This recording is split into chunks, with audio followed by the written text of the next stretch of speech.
Hi, this is needlepointers.com. Today I'd like to show you how to make this cute paper piece butterfly wall hanging. This paper piece pattern is made by Lily Ella and is a free paper piecing pattern available on the internet. So let's get started. What you'll need for this project is to download the free paper piecing patterns by Lily Ella Stitchery so that you can make your paper pieced butterfly blocks. As you can see, I have 3 paper piece butterfly blocks done here. And to download the pattern, click the link in the description of this video to go to our website needlepointers.com for our photo tutorial of this project. Plus there'll be links to where you can download this pattern by Lily Ella. My last block I will be making is this one that's named Cricket Butterfly, and this is a sample of the pattern that you download. For paper piecing instructions, please again go to that website page and there'll be a link for detailed instructions on how to paper piece. So if you're not sure about paper piecing or this is your first time, don't be afraid. It's a fun technique to use, and we have a full tutorial on how to do it. So the first step to paper piecing this will be to cut apart all the different sections that are to be paper pieced. And I've also picked out my fabrics here that I'm going to use for this butterfly. So after I've cut apart the pattern pieces, I actually like to mark on the pattern pieces with a little code of which color of the fabric I'm using, because it gets a little confusing when you have all of these different paper pieces in a pile and to remember which piece goes where and which colors go in each section. So that's just one tip for paper piecing. To begin paper piecing, take one of your sections and your fabric, your first fabric. You start with the piece numbered 1, and so for this piece I'm using the purple fabric. Now when the piece is up against the edges or the selvages, you want to make sure that your fabric covers all the way to the edge. So I put it on the back of the paper piece pattern.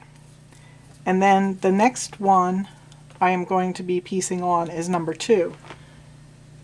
So to hold this in place until you piece number 2, just put a pin in, and I usually try to put the pin away from where the number 2 is so that I can do this step. The next step is to start your paper piecing of number 2. I like to use this add a quarter ruler for paper piecing. It has this lip on it that is a 1/4 inch, so it really makes paper piecing a lot easier by using this ruler. So lay the ruler on the number 2, the line that's between the piece 1 and 2, and then right along that line, and fold up your pattern. Then fold it completely in half. Next, take your add a quarter ruler with your lip and place it along the fold. This gives you your 1/4 inch seam, and with your rotary cutter you can just cut off the 1/4 inch seam.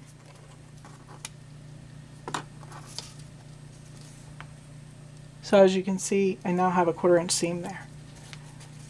So my next piece is going to be this number 2, which is a little triangle-ish piece.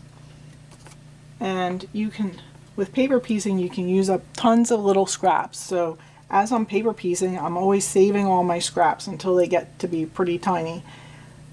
You still need your 1/4 inch seam, so once they get pretty tiny, you can't use them, but you know, this kind of piece I can use. So the next step is to take your piece of fabric and place it right sides together with the piece on the back that's pinned in place. And you want to absolutely be sure that when you sew along the line and fold this up, that it will cover the entire area on the other side. And you want to have a little bit of selvage. You don't want it to just come right up to the edge, to the line. We want to have some extra so that you'll be able to do your 1/4 inch seam on when you do the next piece. I will be stitching a line from the selvage edge all the way through, straight across that line, and a couple of stitches past.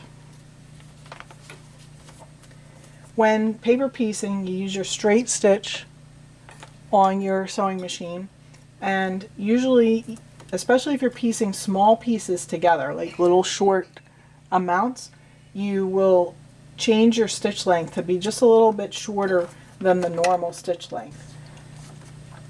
Okay, so as you can see, I've stitched across there. I stopped a few stitches in on the number 3. At this point I can take the pin out, and then I will press this open. So now I've pressed that open, and I'll continue to number 3. And number 3 is going to be sewn along this line. So I do the same steps as before, where I take my ruler and I fold up my pattern piece on the line and then fold it completely down. And if you have those extra stitches, you just kind of pull them, pull the paper off. Then take your 1/4 inch side and cut off the 1/4 inch seam allowance. Take the next piece of fabric that's large enough to cover this whole area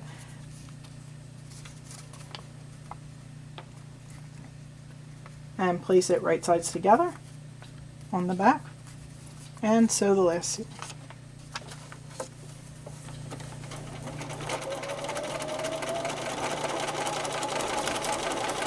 I'll press that seam open, and so there's the third piece on that paper piece. The final step to finish this section of the paper piecing is to trim along the dotted line. The dotted line is your seam allowance.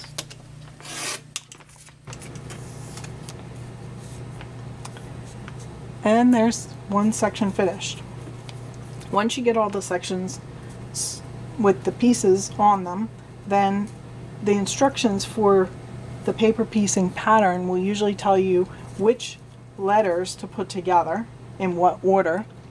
So then at that point you're going to sew on the outside dark line, and that will be, you know, sewing the pieces together, and that's your 1/4 inch seam for sewing each piece together.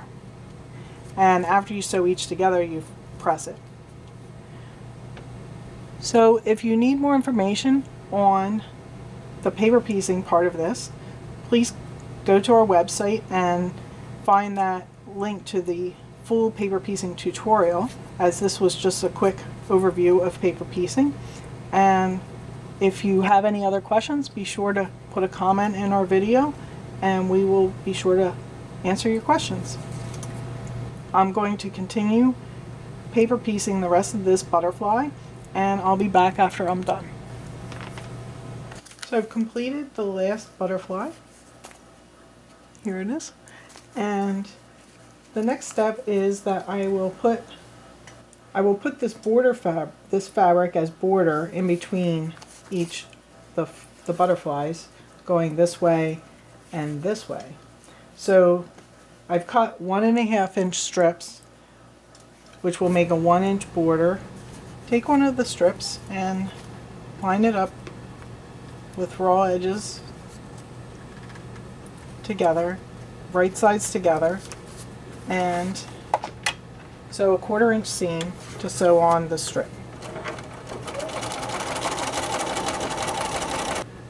So I'm going to even this up so that it's square, and then I'll be able to put the other butterfly on. So now that it's squared up and trimmed off the extra, I can put the next butterfly and line it up on the other side and sew this on.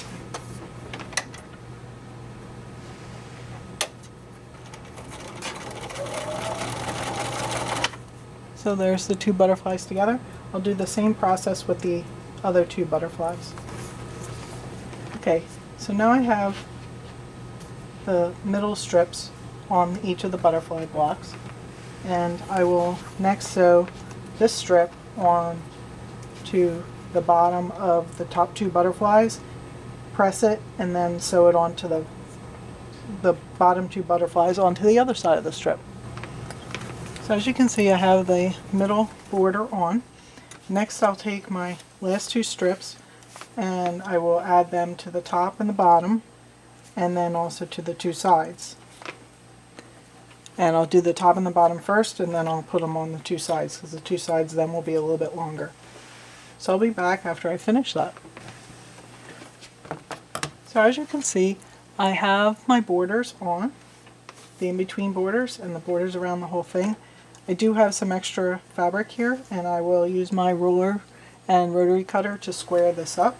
The next step actually is to go to the back and remove all the paper from the paper piecing. And the paper usually tears off pretty easy. I use special paper piecing paper when I print my paper piecing, so it usually tears off pretty easily. The next step will be to cut out a back or create a back, and then layer it with your batting and your backing and quilt the top. So I'll be back after I've done those steps. As you can see, I finished my butterfly wall hanging. I really like how it turned out. I ended up, for the backing, I made this scrappy backing using some of the charm squares that I had left over in my charm square pack.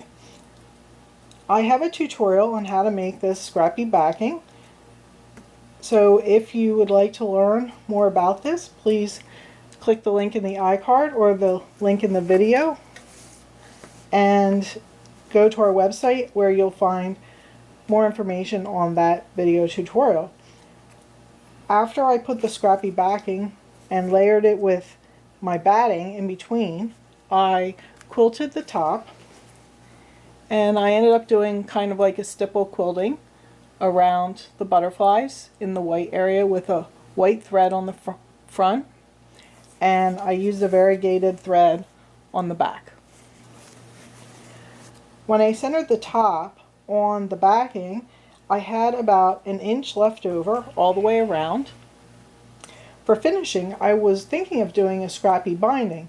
Well, it worked out perfectly because since I had the inch all the way around still left, I was able to do a self-bind method. And again, I have a tutorial on how to do the self-binding method on our website too.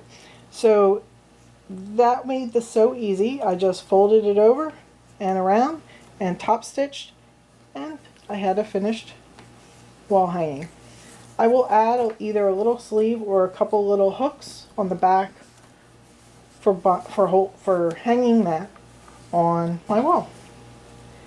I hope you enjoyed this tutorial on paper piecing with Lily Ella's little butterflies and a way to complete them making them into a wall hanging. If you'd like to see more tutorials like this, please click the link and visit our website needlepointers.com for lots of other quilting tutorials and projects.